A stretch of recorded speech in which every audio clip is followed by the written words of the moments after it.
You ever meet someone so obsessed with control that they'd rather let a person die than admit they're wrong? Yeah, that's my HOA president, Karen. The day she blocked an ambulance from reaching my driveway while my neighbor was having a heart attack was the day her little clipboard kingdom started to collapse. It happened on one of those perfect suburban Saturdays. The sky was clear, lawns were trimmed, and everything looked like a real estate commercial. I was out mowing my grass headphones and trying to ignore the constant anxiety that came from living under Karen's reign. She was the kind of woman who'd take a photo of your trash can if it was an inch out of line and send a formal violation letter by noon. She once left a note on my door because my garden hose wasn't color coordinated with community standards. Yeah, that kind of crazy. Anyway, I was halfway through the lawn when I saw my neighbor, old Mr. Daniels, walking his golden retriever down the sidewalk. He waved, smiled, and then suddenly collapsed. Just dropped. I ditched the mower and sprinted over. His dog barked like it was calling for help, and I pulled out my phone, shaking as I dialed 911. The dispatcher told me an ambulance was on its way. I ran back, moved my truck out of the driveway, cleared the path, did everything right. For a moment, I actually felt calm, like I could help save someone's life. But I forgot one crucial detail. This was Karen's neighborhood. Logic didn't live here. The sirens echoed down the street, growing louder until the red lights appeared at the corner. The ambulance slowed, turned toward my driveway, and then stopped. Dead stop. Right there at the entrance stood a brand new HOA sign that hadn't been there yesterday. No unauthorized vehicles. And parked directly under it was Karen's precious white Lexus. She was standing beside it, arms crossed, sunglasses on clipboard in hand, like she was guarding the gates of heaven. I shouted, "Karen, move your car! He's having a heart attack!" She didn't even flinch. She yelled back, "Emergency vehicles need board approval before entering private property." I swear to God, the paramedics looked at each other like they were on a prank show. One of them leaned out the window lights flashing behind him and said, "Ma'am, we're literally here to save someone's life." Karen pointed to her clipboard and said, "Rules are rules. You can park on the street." Except the street was lined with decorative rocks. Her decorative rocks. They couldn't get close without crushing them. Every second felt like an eternity. Mr. Daniels was gasping, his skin turning gray. I was kneeling next to him, my hands shaking, screaming at Karen to move, but she just stood there smirking like she was winning some kind of HOA championship. Finally, I pulled out my phone and started recording. "Karen, you're blocking an ambulance. You could be charged for this," I shouted. She gave me that smug little smile people wear when they think power makes them untouchable and said, "You're trespassing on HOA-maintained property, and recording without consent is a violation." I thought I was going to lose my mind. Thankfully, the cops showed up before I did something stupid.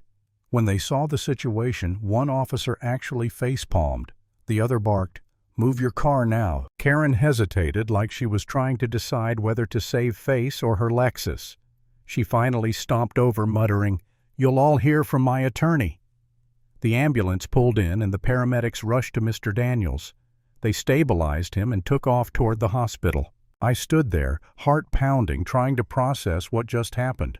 I thought maybe, just maybe, that was the end of it.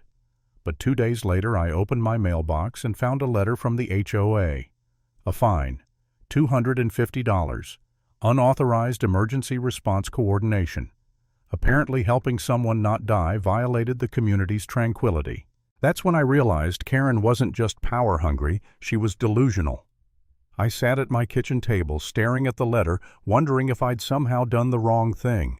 Maybe I'd broken some obscure HOA bylaw. For a second I actually doubted myself. Maybe it would have been easier to stay quiet to avoid trouble. But then I remembered Mr. Daniels' face, pale and desperate, and I knew I couldn't let it slide. So I called the hospital.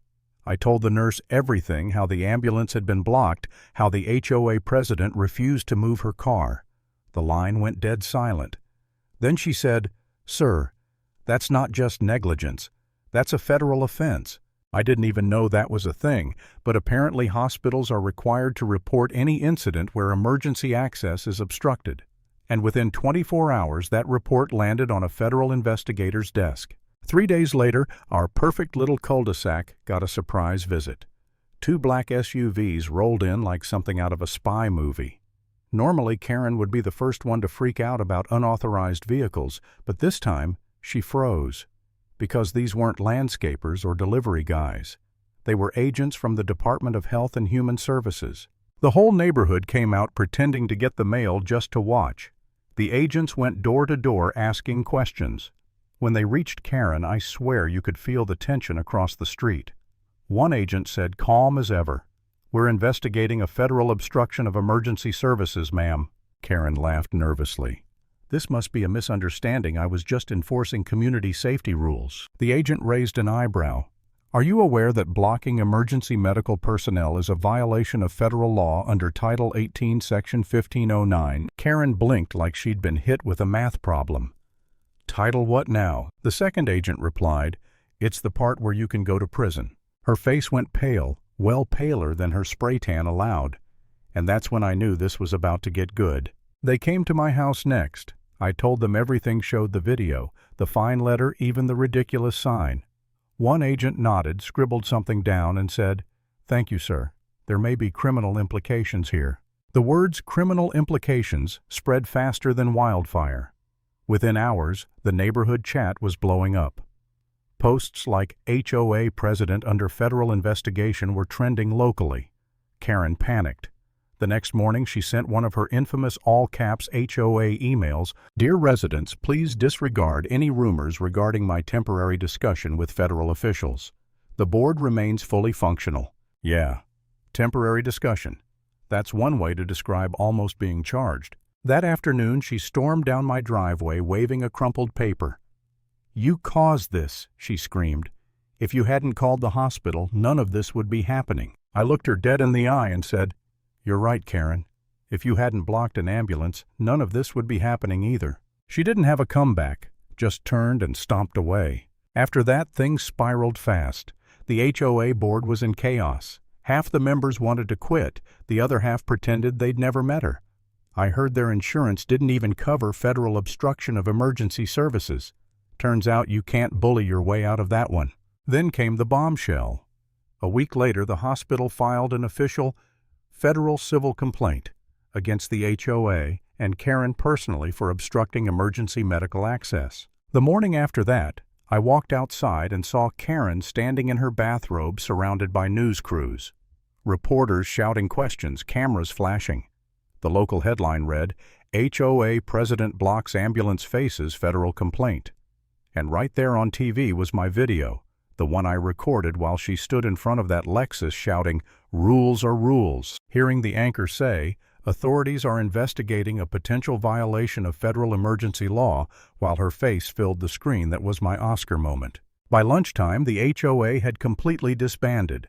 The vice president resigned on Facebook, writing, "I never supported Karen's enforcement style." "Oh, really, Brenda? Then who fined me for Christmas lights last year?" The feds weren't done. Karen got summoned for questioning by both the Department of Health and the County Safety Office.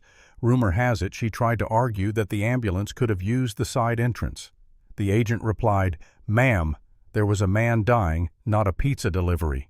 The hospital's lawyers demanded a full apology reimbursement for the ambulance delay and mandatory emergency access training for all HOA members. Translation: Karen had single-handedly forced the entire HOA to sit through a government PowerPoint on how not to be a menace to humanity. Then they found out she'd fined me for calling 911. The hospital added that to the complaint as retaliatory conduct. Even her own lawyer told her, "Karen, at this point, my best advice is to stop talking entirely." After that, the neighborhood changed overnight. People stopped being afraid. They parked wherever they wanted. Someone put up a fake sign that said, "Unauthorized ambulances welcome." Kids drew chalk outlines of an ambulance with the caption, "Reserved for heroes." The next HOA meeting was legendary. Karen showed up wearing oversized sunglasses, pretending she wasn't the villain of the month. The moment she tried to start the meeting, one resident stood up and said, "Karen, are you even legally allowed to preside, or do we need federal clearance for that?" The room erupted in laughter. Even Brenda snorted her coffee. Karen slammed her folder shut, stormed out, and that was the last time she ever ran a meeting. A week later, she resigned to focus on personal matters, which I'm pretty sure meant my lawyer told me to hide. The HOA rebuilt itself under new leadership, a retired firefighter of all people. Fitting right. One of the first new rules they passed was called the Daniels Clause, ensuring every emergency vehicle had unrestricted access, no matter what. Mr. Daniels recovered fully, and when I visited him, he laughed and said, "Guess I almost died for progress." The hospital even sent me a letter of thanks for my quick response, and the county mailed one to commending residents for cooperating with the investigation.